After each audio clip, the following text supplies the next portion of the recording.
Hello. Today I'm going to be talking about something that often gets overlooked when we think about the United States government functions. This is how the judicial branch is kept in check by the legislative and executive branches. We often focus on how the courts, especially the Supreme Court, can strike down any laws or interpret the Constitution. But it's just as important to understand the limits placed on the judiciary and how other branches prevent it becoming too powerful. This is a core part of the American system of checks and balances and keeps our government from collapsing into the control of any single group.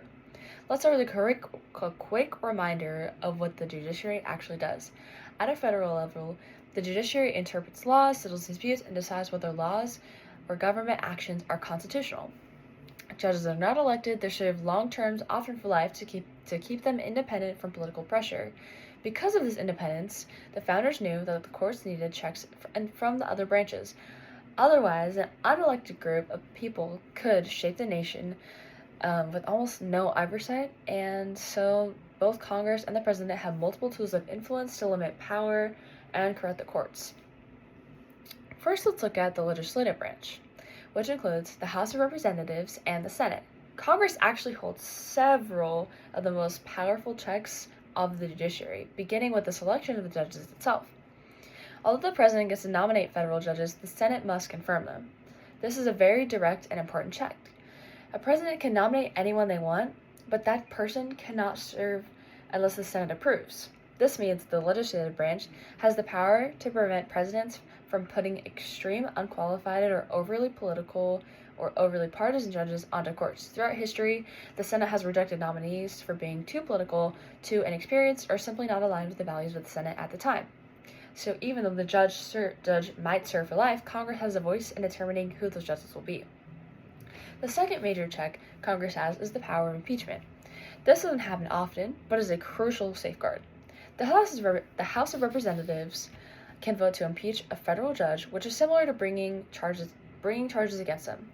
If the House does so, the Senate holds a trial to determine whether the judge should be removed from office. Judges can be impeached for serious misconduct, things like corruption, bribery, or abuse of power. The possibility of impeachment ensures that federal judges cannot simply act however they want without any consequences.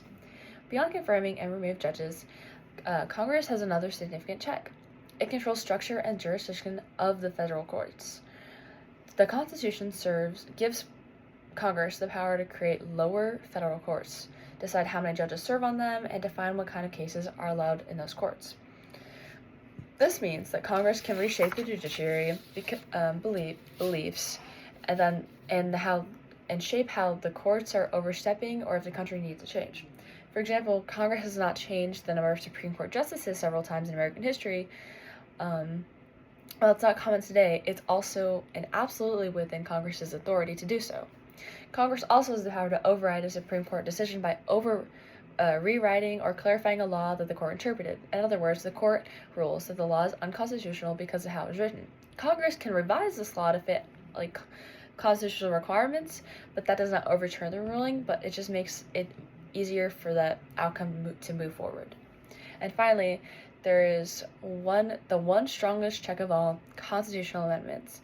If Congress, along with the states, strongly disagree with the Supreme Court decision, they can amend the Constitution to overturn it. This is very rare, but it has happened, most famously with the 11th Amendment, which reversed a Supreme Court decision about the ability to sue states. It's a slow but difficult process, but it demonstrates even the highest court in the land can be checked and corrected through democratic means. Now, let's take a turn to the executive branch, led by the president. The most well-known executive check on the judiciary is how the president's power to appoint judges. Even though the Senate has to approve these appointments, the president is the one who chooses these nominees in the first place. By selecting judges who align with their views on the Constitution, presidents can shape the judicial direction of the country long after they leave office. This power is significant because judges serve life terms that can influence legal decisions for decades.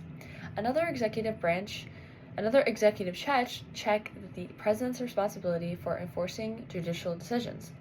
While courts interpret the law, the executive branch actually carries out the law. This means that in most cases, the president follows the court's decisions without any hesitation. But history shows that the enforcement is not always automatic. There have been many moments where the executive branch delayed or resisted enforcing a decision, which limits the judiciary's power. This reinforces the idea that the court depends on the cooperation from the executive branch to be fully effective. The president also has the power to issue pardons and commutations for federal crimes. This ability acts as a direct check on the judicial authority on criminal cases. A pardon can completely forgive somebody's criminal conviction, while a commutation can reduce a sentence.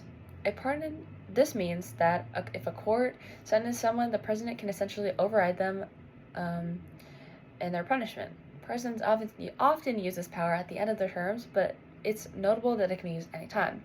Another important but sometimes overlooked executive check is the president's influence over the Justice Department, including the Attorney General and the U.S. attorneys. These officials decide which cases to prosecute and aggressively pursue, and these decisions shape what kind of cases even reach courts, giving the executive branch indirect but substantial influence over the judiciary's workload and impact.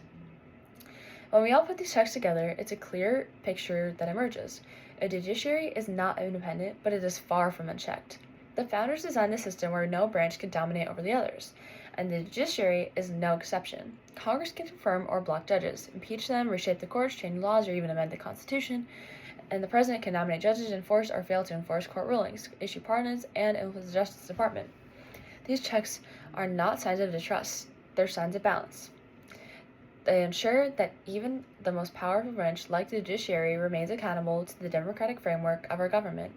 By distributing power across multiple institutions, the American system protects both liberty and stability. In the end, the judiciary may have the final say in interpreting the law, but does not act alone. It operates within a network of checks and balances that ensure that no single branch can ever control the direction of the nation on its own. This deliberate design keeps our government responsive, stable, and ultimately democratic. Thank you.